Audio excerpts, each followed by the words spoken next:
No. Oh no. Passport.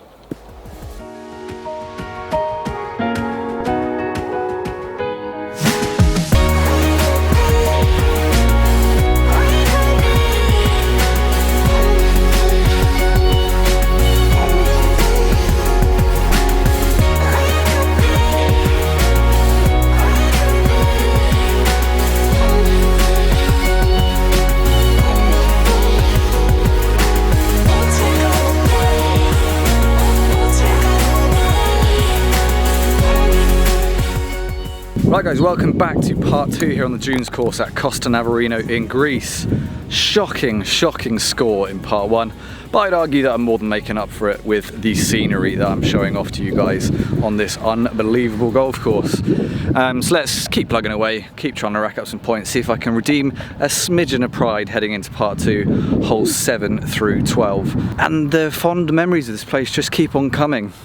This is the first hole you see as you drive into the resort, and when I was in the transfer earlier I did have a little chuckle because this tee shot, oh Matthew, coach, Lockie, if you're watching, fairway we're aiming for is there, and you hit one of the finest block drivers I have ever seen. Oh my goodness! How on earth have you done that? It's on the fairway! You got that? Yeah, wrong fairway! What part of the club did that come off? I know! Look at the mark. If I had turbulators. It's 183! That's my tee as well. I hit more of my tee than the ball, I think. That was amazing! Good God! You are fat! Well, I was halfway down here from my tee, wasn't I? Get your kidney water off! Oh, he just walked away! That's amazing. He doesn't want to be near you, Tom, after doing that. He knows he's going to get rinsed. I'll just stand over here. Right. Measured at 140 away from us, who are on the left side of the fairway. Me and Rory both got the bunker.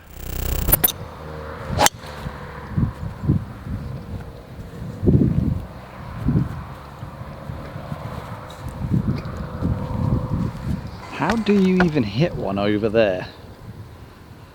Just it would be remiss of me early in part 2 not to point out how I actually misremembered how beautiful this golf course is. I think I was so bowled over by the Bay course, which obviously again you'll see in future videos is an unbelievably spectacular setting for a round of golf, but yeah, maybe I just didn't give this one enough love.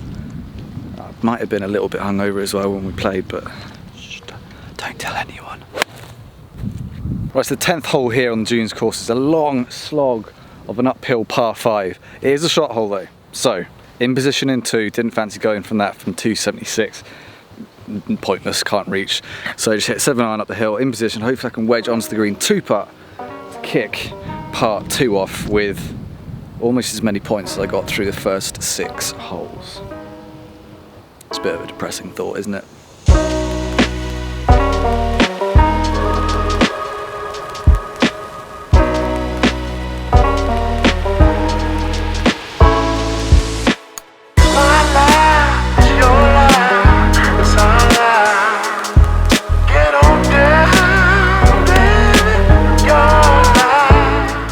Literally cannot stop the leading edge from digging in. Something is seriously out of whack with me, and I need to figure it out soon.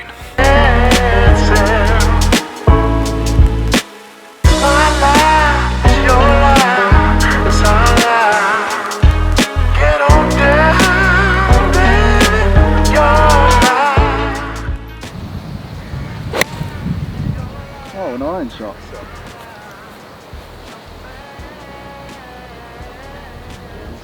That's good shot. I've put without a driver since we teed off.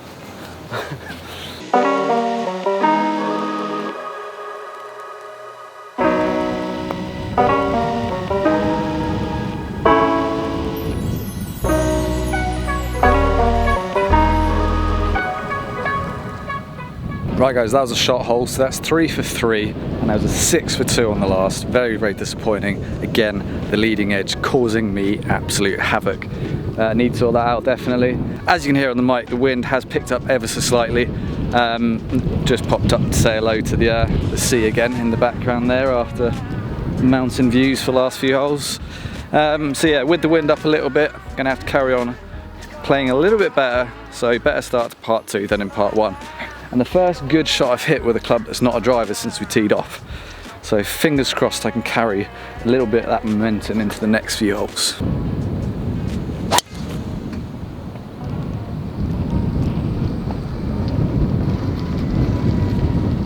So what about the logistics of a golf holiday to Greece and Costa Navarino? Well, this morning I had a very early morning flight. It came out from London Gatwick into an airport called Kalamata. That flight is just over 3 hours, between 3 hours and 3.5 hours. So really smooth sailing. It's kind of like equivalent distance to destinations like Portugal and Spain, maybe a tiny bit further.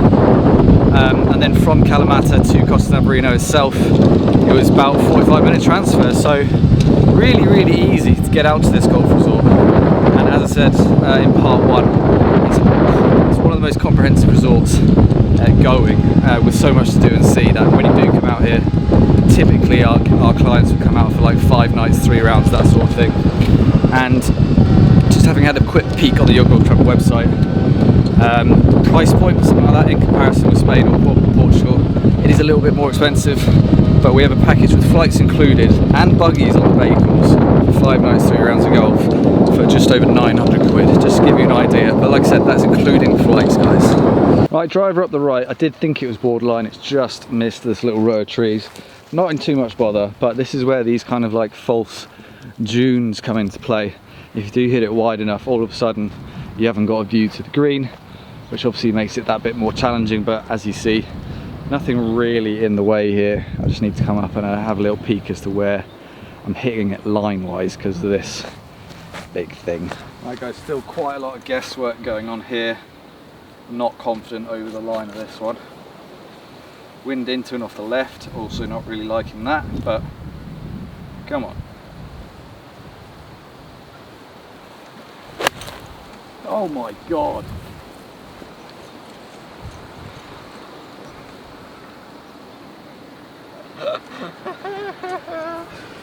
Oh my god, you will not see an 8 iron hit that far off line ever again in your lives.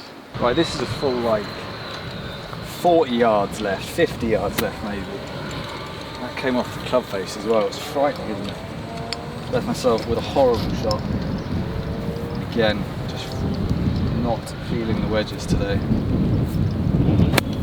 Oh, I'm actually hitting the right one.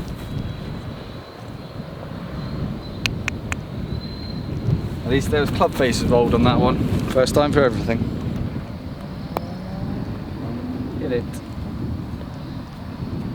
Jesus, close.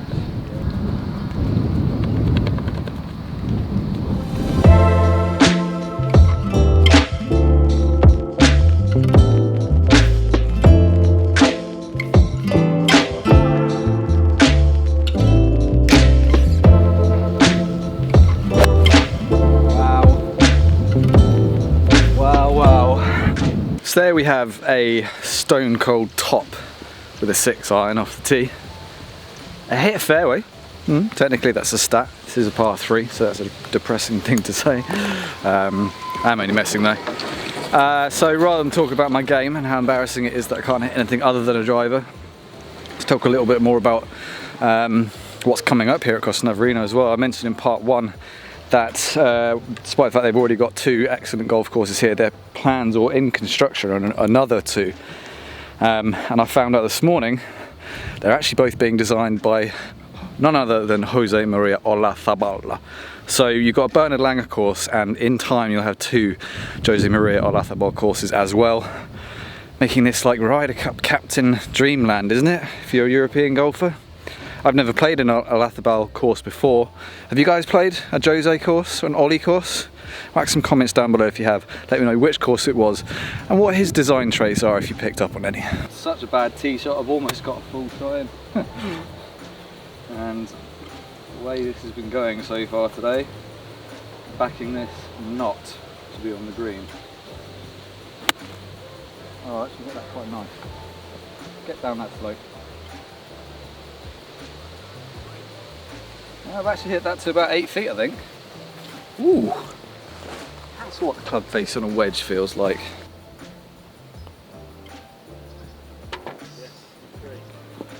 Oh, what a stupid game.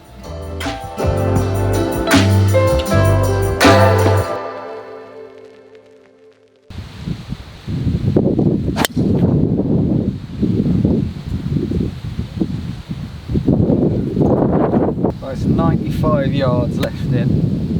Another decent drive. That was one of the weirder par 3s I've ever made. And it got me thinking. Question for you guys. Just hit this right quick. Thin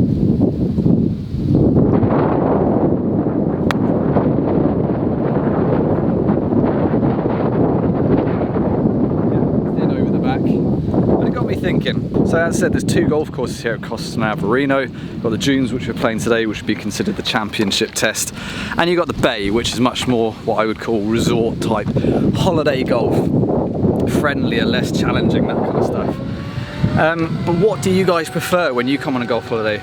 Do you prefer coming out to play the big, bad championship golf courses, the ones that are really going to test your game, or do you prefer that more relaxed vibe that you're going to get on a course like the Bay course, which you'll see in tomorrow's set of videos? Let us know in the comment section. Pop down there. Challenging or resort? Friendly or tough? Let us know what you guys like to do on holiday. Right guys, slightly disappointing finish to part 2. I actually pitched my approach shot. It's a bit thin. It pitched on the back edge of the green and it's just careered into all this cabbage and I can't find it. So like 150 yards straight into the chuff.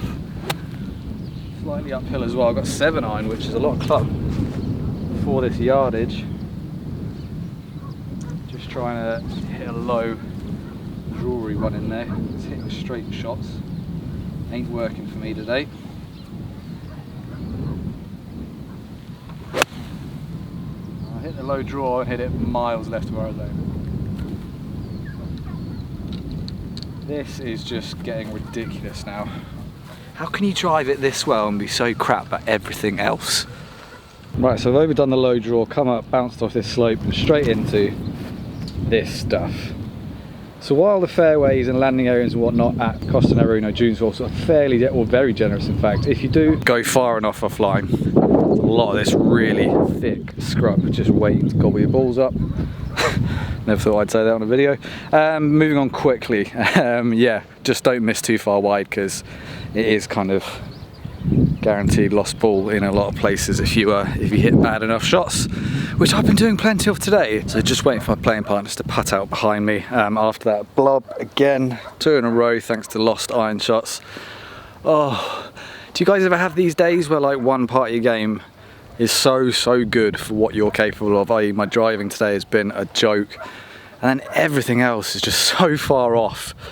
Why have I spent 13 holes bombing drive, shaping it left to right and right to left when I want to at will, but then cannot put a club face on any other club on the golf ball? What is that about? Let us know if you have any patterns like that when you play. If one part of your game has been super reliable for a decent amount of time, and yeah, where do you excel and where do you struggle the most? Let us know. I'm struggling now, to be honest with you. That's that for holes 7 to 12. Got through that stretch with 9 points. I was about to say back in the fairway that had I parred that hole with a shot, I would have got back up to 12 for that little stretch of 6 holes, which is what we're all aiming for, and a huge improvement on what I did in part 1, but still heading in the right direction. Can I keep on improving heading into part 3? See you over there.